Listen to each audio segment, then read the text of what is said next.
Good morning, it's Jonathan Barratt with the morning debrief for April the 15th. No, in fact, it's Friday, April the 16th, so the market certainly, or the week's certainly flying by. We've just got one last trading session before we take two days off. But it's been quite interesting last night. Had some mixed data in terms of those quarterly reports, and that certainly set the cat amongst the pigeons. Although the Dow did manage to etch out a good gain, so I was quite happy about that. And also softs trades are going really well. So quite happy just continuing. In fact, we'll have a little bit of a chat about particularly that wheat trade early on in the debrief. Okay, let's have a quick look at what's happening there, a little bit of a summary. The Dow basically closed up 21 points, 11,144. S&P up 1 at 1211, Nasdaq up 10 at 9516. And all just a little bit positive last night, which was quite good. Having a look at Europe, Stoic was up 4, only small. The FTSE was up 28, the DAC was up 30, and the CAC was up 7.95.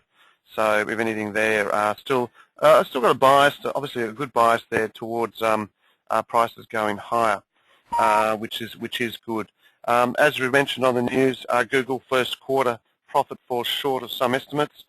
But we had good manufacturing gains, which looks to be leading the economy. Good economic outlook too, and people are a little bit more optimistic about what's happening there with the recovery. The local market too was also quite positive, and we'll just close that, get that up there. There we go. Local market closed only up a fraction there at 5,012. It was only down 4, but if anything there, we'll probably open up a little bit higher. Let's see how it goes. Let's have a quick look at that chart there for the local market. And how long will it take to... There we go. Let's have a look at that daily. Now, when you look at it, we're still not doing a lot, and there's a little bit of frustration. We're neither trending higher or lower. We're still within a range, and you can see that by the hourly chart that we are still just within those range. And with that, you can see that we're in two minds as to what's happening there. But let's see how it travels. Obviously sideways, the breakthrough 5,034 we want, and she trades higher, comes back down to the lower end, then it's only down to 5,000, maybe back down to that 4,960. But as time progresses and we stay at these levels, one has to anticipate that we will in fact be starting to trade higher rather than lower. Okay, now that's the SPY. Let's have a look at the dollar index and what's happening with that little number.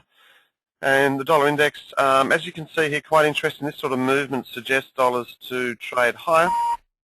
We have not broken to the downside, which is right, and quite happy with that, and probably expect that dollar to trade a little bit higher. As you can see, let's have a look at the quick euro there. We've got good support down that 81.20 for it, and when you look at the euro, it's just basically just standing in a range and has been for most of the week. Expectations were for it to trade higher, but as you can see, this is a little bit of a reach to the downside, hitting resistance. Chances are, that dollar confirm, euro goes down a little bit, but let's see how that actually trades. Looking at the Aussie now, Aussie just marking time, not quite sure either way on that, and as you can gather, we don't have a position, so we're sort of just going, just checking really as to marking time before we have an eventual breakout. But let's see whether or not we do get that little bit of a wrap soon. Alrighty-ho, let's have a look at the commodity markets. Generally speaking, on crude, good strong night, or good mixed night, but good strong data. Probably suggests that crude, particularly in Brent, was actually quite well bid. West Texas came off, but Brent closed. If we can see a break higher through that 86.20, then we'll re-challenge that 87 level quite quickly. And I think the expectations still remain relatively positive. But I'm just going to sit on the sideline at the moment before I actually put a trade there. Similar to copper, copper's just marking time. 359.70 is where it's closed. That's just off a fraction. We don't have any positional view on there at the moment, and as you can see, it is the right response because we are not trending anywhere. We're just going sideways. So in my mind, the way copper trades, as you can see, it's timing models. It goes sideways for a while, then has a move higher. Let's just wait and see what happens there. We do know where there's good support and good resistance there. That's something you can follow. Now, having a look at the grains, I'd mentioned a little bit there.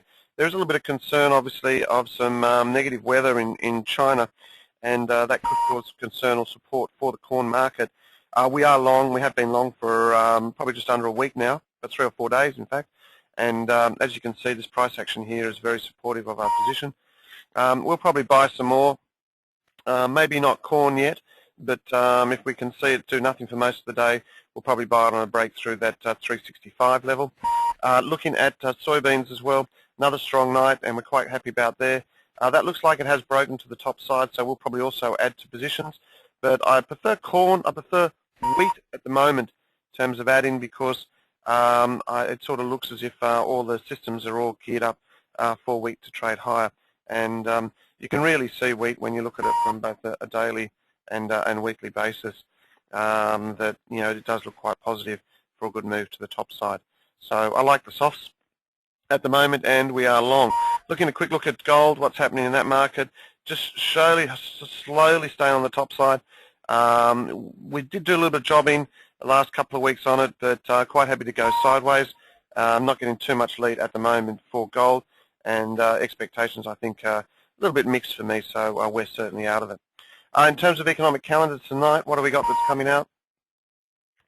There we go. What we've got that's coming out, new car registrations in Euro. We've got CPI in Euro, housing starts in the States, and building permits, all very important. And of course we've got the University of Michigan confidence number. Just while we've got that there, you can see the data yesterday was all quite positive in China, and it also showed that the PPI and CPI were a little bit under control, so that's quite a positive thing as well. So growth without inflation, that's what you want. Righty-ho, well that's about it from us for today. As mentioned, it's coming into Friday. There's a little bit of data there that might do something. We're going to stick to our themes, which is just long the grains and adding to positions, but apart from that, really can't see much out there at the moment. So that's about it from me. Hope you have a great day. We'll try and talk to you tomorrow morning. Cheers.